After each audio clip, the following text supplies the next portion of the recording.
The same conversation came back tonight. Same words, same room, the same thing you should have said and did not.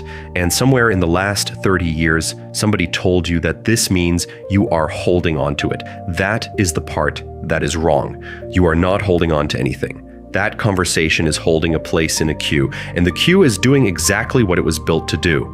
There is a rule underneath which conversations come back and which ones leave you alone.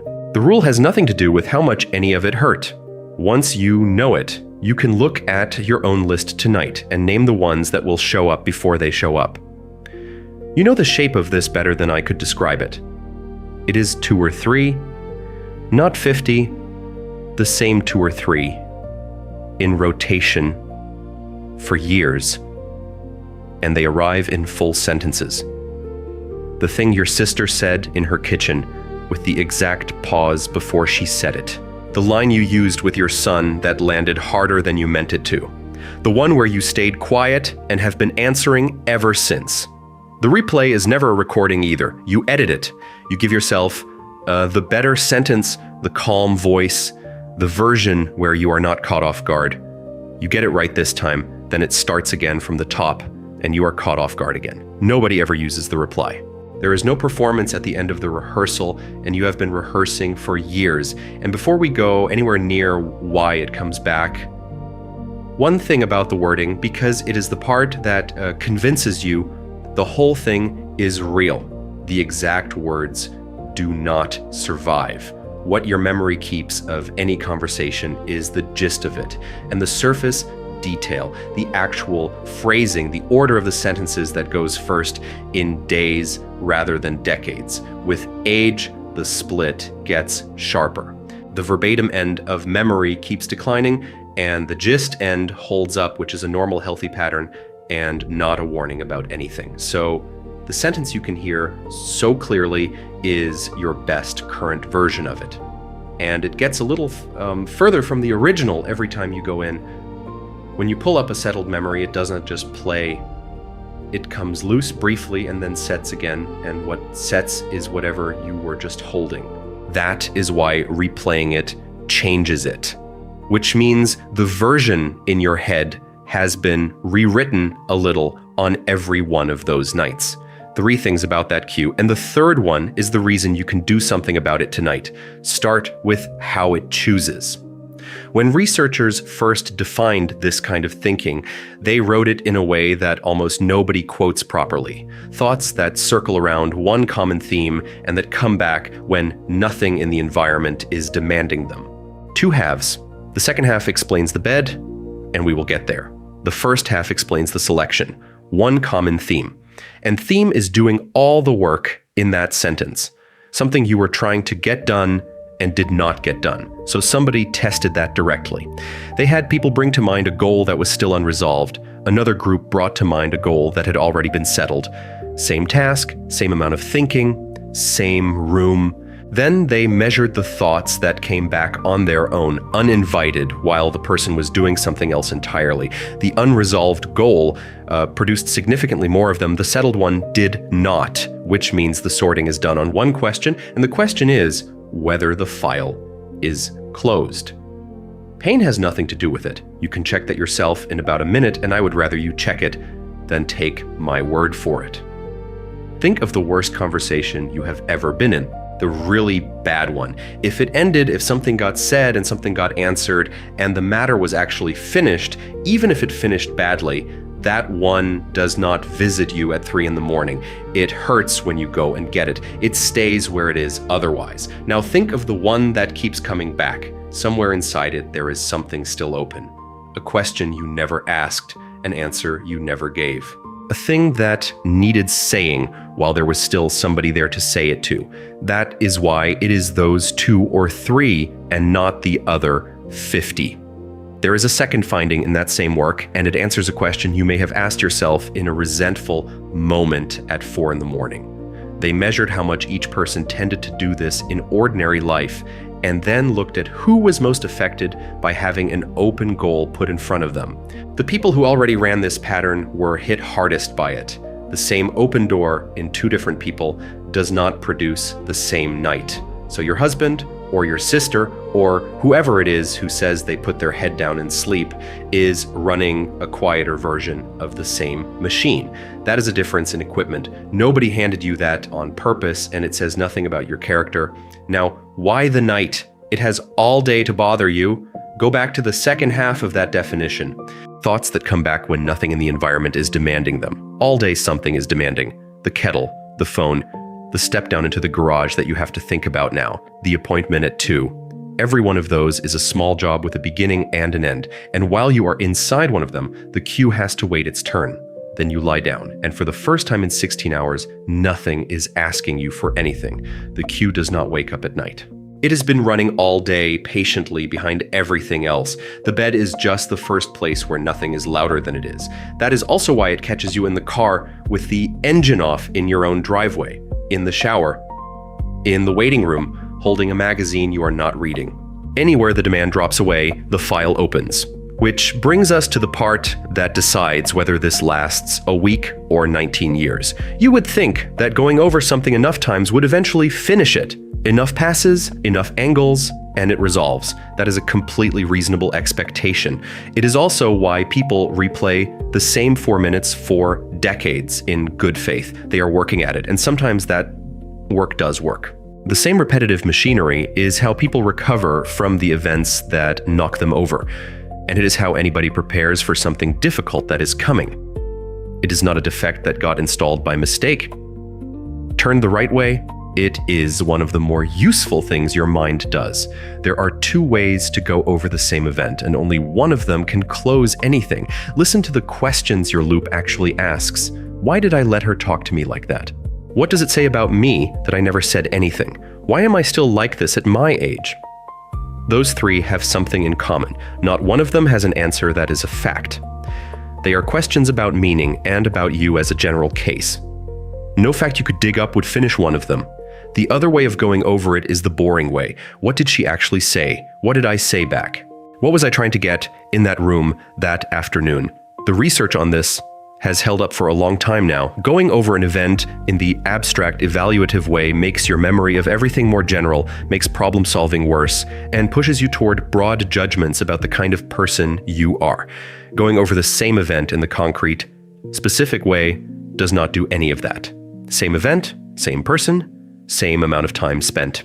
One of those versions actually gets somewhere, so the loop is not failing to answer the question. It is running a question that has no answer at full volume all night, and it costs more than the sleep. Your body does not tell the difference between the event and the review of the event. When you go over it, the same stress response that fired during the original conversation fires again in the dark, in a quiet room where nothing whatsoever is happening. So what does one night of this actually cost you? The people who study this looked at where that activation sits on the clock, and that is the finding that matters for you. It does not only happen during the difficult thing. It happens in advance of it, in the waiting, and it happens afterward, for as long as the review keeps running.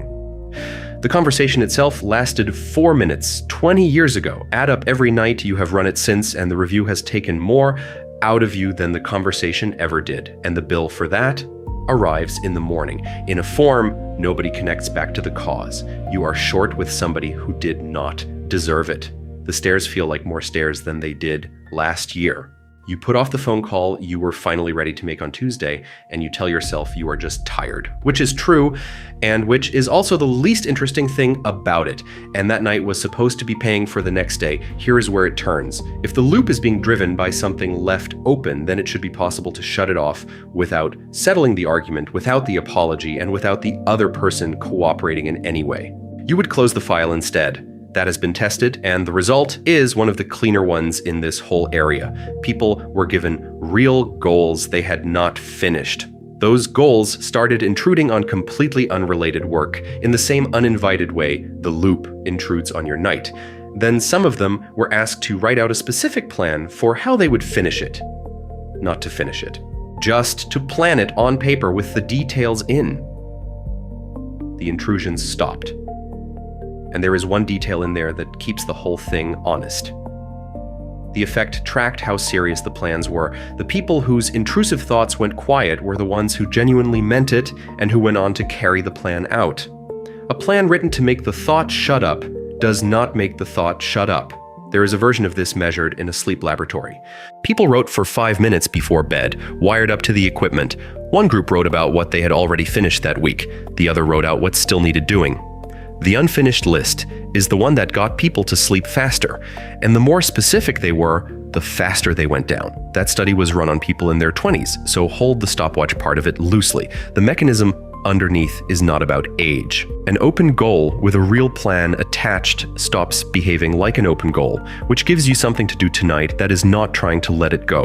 When the conversation arrives, do not argue with it and do not run it again. Ask one question and ask it about the conversation instead of about yourself. What is still open here? There are about 4 answers, and you will know yours immediately. Something needs to be said, and you have not said it. That is the one where you keep writing the letter in your head. Something needs to be asked, and you have not asked it. That is the guessing one. 30 years on, you are still working out what she actually meant by it, and guessing costs nothing. So you have done it 1,000 times. Something needs mending, and you have not started. That is the one with a phone number in it, or nothing can be done at all because the person is gone, or the door is shut for good. For the first 3, the file closes with an appointment. 1 line. What you will do and when you will do it. I will call my sister on Sunday. I will bring up the thing about the house at dinner on Friday. Not a script, and not one more rehearsal of the whole conversation. The next physical step, with a day attached to it. Take the one with your son, since some version of that one is on almost every list. What is still open there is usually the first answer. Something needed saying about how it landed, and you never said it. So the appointment is not to have the conversation again and win it this time. The appointment is 1 sentence on a day. I will tell him on Sunday that the way I said it has bothered me since. Notice how small that is. You are not deciding whether he was fair. You are not deciding whether you were. You are not promising yourself that it will go well on Sunday because you do not know that, and the plan does not need it. And when it arrives again on Tuesday night at 2 a.m, you have something to hand it that is not an argument. Sunday. And you have to mean it, which is the part people skip. The reason a plan works is that the goal reads it as progress. A plan you have no intention of keeping is not progress, and the cue is not fooled by it. Notice what you are not being asked to do. You are not being asked to forgive anybody or to decide whether you were right or to feel any particular way about it by Sunday. Making the appointment is all of it. The 4th answer is the hard one, and it is the honest ending to this. Sometimes nothing can be done. The person died. The window closed. It ended in a way that does not reopen, and you cannot make an appointment with somebody who is not there. The theory has an answer for that as well, and it is not a warm one. Something stops making demands on you in one of 2 ways. Either you make progress on it, or it stops being a goal. What that looks like in practice is a decision taken once on purpose, in daylight, with your eyes open, that this particular thing is going to stay unfinished, instead of coming up for review every night at 2:30. That decision does not feel like relief on the day you make it. It feels like a small loss, because it is one. That is also the reason it holds, and that is the whole thing. The loop is not asking you to remember. It is asking you to decide. It picked those 2 or 3 conversations out of 50 years of talking because each one has a door left open somewhere inside it. And it brings them to you at night for the plainest reason there is, which is that at night, nothing else is asking. You have spent years trying to answer it. It was never a question. One last thing, and this is for a particular person watching. If the conversation that keeps coming back is with somebody who is no longer alive to finish it, that one runs on something else. It behaves differently from every other loop you have. It does not respond to any of this. And the reason why is not grief in the way people usually describe grief.